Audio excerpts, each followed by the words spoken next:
Hi guys, இன்றைக்கி பார்த்தீங்கன்னா ஒரு இன்ட்ரெஸ்டிங்கான வீடியோ தான் கைஸ் பார்க்க போகிறோம். நார்மலாக பார்த்தீங்கன்னா கப்பி ஃபிஷ்ஷு ஒன் டைம் மேட் பண்ணாலே ஃபீமேல் ஃபிஷ் பார்த்தீங்கன்னா 2-3 வாட்டி குட்டி போடும். உங்களுக்கு தெரிஞ்சிருக்கும். அதுக்கான ரீசன் தான் இந்த வீடியோவில் பார்க்க போகிறோம். தெரியாதவங்க இந்த வீடியோவை கண்டினியூ பண்ணுங்கள், தெரிஞ்சவங்க இந்த வீடியோவை ஸ்கிப் பண்ணிக்கலாம், ஒரு பிரச்சனையும் இல்லை. ஓகே, நம்ம ப்ரைவேசி வீடியோவில் பார்த்துருந்தாலே தெரிஞ்சிருக்கும். நம்மக்கிட்ட ஒரு 4 அடல்ட் சைஸ் ஃபிஷ் இருந்திருக்கும் ஃபுல் பிளாக்கில். அதில் பார்த்திங்கன்னா ஒரு ஃபீமேல் இப்போ குட்டி போட்டிருக்கு.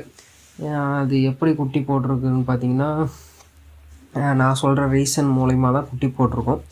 இந்த மேல் மேட் பண்ணுறதுக்கு சான்ஸே இல்லை. அதெல்லாம் இப்போ பார்த்தீங்கன்னா ஓல்டு ஆகிடுச்சு, ரொம்ப வயசாகிடுச்சு. அந்த மேல்லாம் இப்போ ஸ்விம் பண்ணுறதுக்கு கஷ்டப்பட்டுருக்கு. இது பார்த்திங்கன்னா ரொம்ப ரொம்ப கம்மியான கவுண்டில் தான் இந்த ஃபீமேல் குட்டி போட்டிருக்கு. வெறும் 6 குட்டி தான் போட்டிருக்கு. இந்த ஃபீமேலில் இருக்க சைஸுக்கெலாம் பார்த்திங்கன்னா நார்மலாக ப்ரீடாக இருந்துச்சுன்னா 50-60 குட்டி கூட போடும். ஆனால் பார்த்திங்கன்னா இப்போலாம் வெறும் 6 குட்டி தான் போட்டிருக்கு. ஓகே, இதுக்கான ரீசன் என்னென்னு கேட்டிங்கன்னா, நார்மலாக பார்த்திங்கன்னா கப்பி ஃபிஷ் எப்படி ப்ரீட் ஆகுதுன்னு நினச்சிட்ருக்காங்கன்னா, மேலேயும் ஃபீமேலும் ஒட்டுக்காக விட்றாங்க. ஃபீமேல் எக்கை ப்ரொடியூஸ் பண்ணுது, மேல் ஃபெர்டிலைஸ் பண்ணுது, ஃபீமேல் அப்புறம் குட்டி இறக்குது. திரும்ப இந்த கான்செப்ட் நடக்குது. இப்படி தான் போயிட்டுருக்கு அப்படின்னு நினச்சிட்ருக்காங்க. ஆனால் ரியல் கான்செப்ட் பார்த்திங்கன்னா இது கிடையாது. இந்த கான்செப்ட் எதுக்கு செட் ஆகும்னு பார்த்திங்கன்னா, எக்கு லே பண்ணுது பார்த்திங்களா, அந்த ஃபிஷ்ஷுக்கு எல்லாமே இந்த கான்செப்ட்டு கரெக்டாக சூட் ஆகும். ஏன்னா அந்த ஃபிஷ்ஷெல்லாம் ஒரு குறிப்பிட்ட டைமில் தான் ப்ரீட் பண்ண முடியும், எல்லா டைம்லையுமே ப்ரீட் பண்ண முடியாது. ஆனால் லைவ் பியர்ஸ்னால் குட்டி போடுறது. லைவ் பியர்ஸ் பார்த்திங்கன்னா இந்த மாதிரி கான்செப்ட்டு செட் ஆகாது. லைவ் பியர்ஸை பொறுத்த வரைக்குமே எப்பயுமே எக்கை ப்ரொடியூஸ் பண்ணிக்கிட்டே தான் இருக்கும், அதை மேல் ஃபெர்டிலைஸ் பண்ணிக்கிட்டே தான் இருக்கும், ஃபீமேலு அப்பப்போ குட்டி இறக்கும். இந்த கான்செப்ட் தான் லைவ் பியர்ஸை பொறுத்த வரைக்கும் கரெக்டாக சூட் ஆகும். ஓகே, இதை எக்ஸ்பிளைன் பண்ணி பார்க்கணுன்னு பார்த்தீங்கன்னா, நீங்கள் எல்லாமே காமனாக ஒன்று காலனி ப்ரீடிங் விடுவாங்க, இல்லைனா மேல் ஃபீமேலை ஒட்டுக்காக விடுவாங்க. ஃபீமேல் குட்டி போட்ட அடுத்த நாளே ஃபீமேலை மேல் கூட இன்ட்ரடியூஸ் பண்ணிடுவாங்க. இந்த மாதிரி தான் விடுவாங்க. நான் சொல்கிற மாதிரி ட்ரை பண்ணி பாருங்கள், இந்த கான்செப்ட் உங்களுக்கு தெளிவாக புரியும்.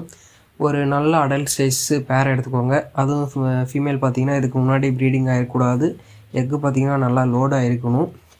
அந்த மாதிரி பேரை ஒரு 20 days மட்டும் ப்ரீடிங் விடுங்க. 20 days பிஃபோர் பார்த்திங்கன்னா ஃபீமேலை செப்பரேட்டாக பிரித்து வச்சுருங்க. ஃபீமேல் பார்த்திங்கன்னா நீங்கள் ஒரு டைம் குட்டி போடணும்னு நினைப்பீங்க, ஆனால் அந்த மாதிரி கிடையாது. ஒரு 2-3 வாட்டி குட்டி போடும் அந்த ஃபீமேலு. அது பார்த்திங்கன்னா எப்படி குட்டி போடுதுன்னு கேட்டிங்கன்னா, நீங்கள் ஃபஸ்ட் டே விடுவீங்க. ஃபஸ்ட் டே பார்த்திங்கன்னா மேலு ஃபெர்டிலைஸ் பண்ணும் ஒரு எக்கை. நிறைய எக்கு ஃபெர்டிலைஸ் பண்ணும், அது ப்ராப்ளம் கிடையாது. ஆனால் ஃபஸ்ட் டே ஃபெர்டிலைஸ் பண்ண எக்கை ஒரு 20 days கழித்து பார்த்திங்கன்னா அது ஃபுல்லாக வளர்ச்சி அடைஞ்சிருக்கும். ஓகேங்களா? இப்போ 20 day தப்போ அந்த மேலு ஃபெர்டிலைஸ் பண்ணுற எக்கு பார்த்திங்கன்னா ஃபெர்டிலைஸ் ஆன எக்காக தானே இருக்கும். இப்போ மேல் என்ன பண்ணுன்னா, அது மேலுங்கிற மாதிரி ஃபீமேலோட ஸ்டொமக்கு எப்படி ஸ்ட்ரக்சர் இருக்கும் பார்த்திங்கன்னா, ப்ரீடிங் டைமில் ஃபுல்லாக வளர்ச்சி அடைந்த குட்டி கொஞ்சம் இருக்கும், அப்புறம் வளர்ச்சி அடையாத எக்கும் குட்டியும் இருக்கும், அப்புறமேட்டு பார்த்திங்கன்னா ஃபெர்டிலைஸ் ஆன எக் இருக்கும், அப்புறம் ஃபெர்டிலைஸ் ஆகாத எக்கும் இருக்கும். இந்த மாதிரி தான் ஃபீமேல் ஸ்டொமக்கில் இருக்கும். இப்போ ஃபீமேல் பார்த்திங்கன்னா நல்லா வளர்ச்சி அடைந்த குட்டி எல்லாமே ஒரு வாட்டி ஒரு பேட்சாக இருக்கும். அப்புறமேட்டு பார்த்திங்கன்னா வளர்ச்சி அடையாததை வளர்ச்சி அடைஞ்ச வேட்டி ஒரு பேட்சாக இருக்கும். அப்புறமேட்டு வெறும் ஃபெர்டிலைஸ் ஆனதை மட்டும் ஒரு பேட்சாக இருக்கும். இந்த மாதிரி கான்செப்ட் தான் நடக்கும். ஆனால் இது நீங்கள் காலனி ப்ரீடிங்காக விட்றப்ப பார்த்திங்கன்னா அது எக்கு ப்ரொடியூஸ் பண்ணிக்கிட்டே இப்போ எல்லாமே குட்டி இறங்கிடுச்சுன்னா ஃபீமேல் ஸ்டொமக்கில் பார்த்திங்கன்னா வெறும் ஃபெர்டிலைஸ் ஆகாத எக்கு தான் இருக்கும். ஆனால் காலனி ப்ரீடிங் அந்த மாதிரி விட்றது பார்த்திங்கன்னா இப்போ குட்டி போடுவீங்க, அடுத்த நாளே அதோட ஸ்டொமக்கில் எக் இருக்கும். அதை பார்த்திங்கன்னா மேல் கண்டினியூவாக ஃபெர்டிலைஸ் பண்ணுறதுனால நார்மல் ப்ரீடிங் மாதிரி உங்களுக்கு தெரியும். ஆனால் இந்த மாதிரி ட்ரை பண்ணால் தான் உங்களுக்கு கப்பி ஃபிஷ் எப்படி ப்ரீட் ஆகுதுன்னு உங்களுக்கு கரெக்டாகவே புரியும். ஒன்றும் இல்லை காய்ஸ், சிம்பிளாக சொல்லணுன்னா ஃபீமேல் தான் எங்கள் கான்செப்டே. ஃபீமேல் பார்த்திங்கன்னா எப்பயுமே எக்கை ப்ரொடியூஸ் பண்ணிக்கிட்டே இருக்கும் காய்ஸ். நீங்கள் குட்டி போட்டு அடுத்த நாளே பார்த்திங்கன்னா கூட குட்டி போடுறப்பயே கூட பார்த்திங்கன்னா கூட அந்த ஃபீமேலோட ஸ்டொமக்கில் பார்த்திங்கன்னா 1-2 ஃபெர்டிலைஸ் ஆகாத எக்கு இருக்கும். ஃபெர்டிலைஸ் ஆனதை அதாவது நல்லா வளர்ச்சி அடைந்ததை ஒரு பேட்சாக இருக்கும், வளர்ச்சி அடையாததை இன்னும் வளர்ச்சி அடைஞ்ச வேட்டி இன்னொரு பேட்சாக இருக்கும். இந்த டைம் லைனில் தான் பார்த்திங்கன்னா உங்களுக்கு தனித்தனியாக தெரியுது. ஆனால் ப்ரீடிங் ஆகிறது பார்த்திங்கன்னா அந்த 20 days தான் ப்ரீடிங் ஆகுது. அந்த ஃபீமேல் குட்டி போடுறதான் பார்த்திங்கன்னா நீங்கள் ஒவ்வொரு பேட்சாக பிரித்து வச்சுக்கிறீங்க. இதனால் பார்த்திங்கன்னா ஒரு சில டிஸ்அட்வான்டேஜும் இருக்குது. ஏன்னா இப்போ பார்த்திங்கன்னா ஒரு வெரைட்டி மற்ற வெரைட்டி கூட ப்ரீட் ஆனால் கூட அதில் பார்த்திங்கன்னா ஒரு 2-3 பேட்ச் இறங்கும், அதனால் டைம் வேஸ்ட் ஆகும்.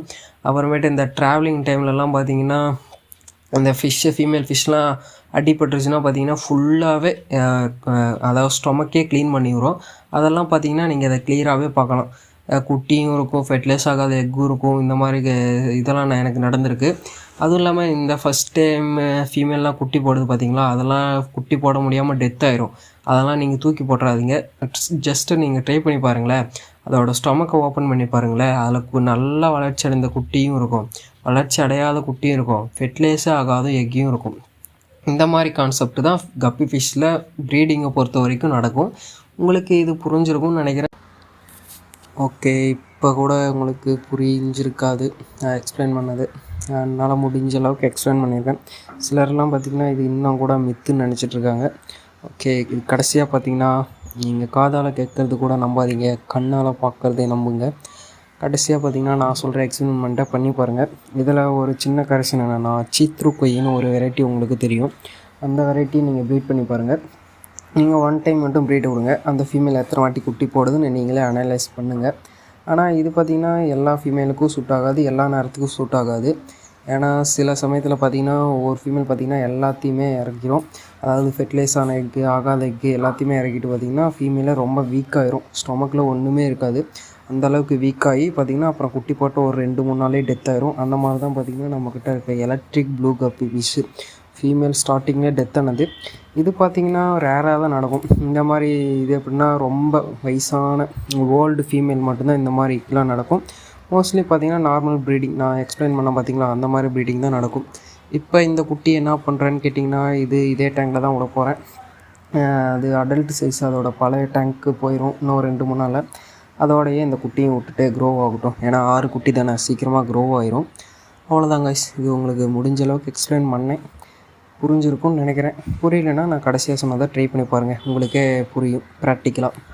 அவ்வளோதான் கைஸ்.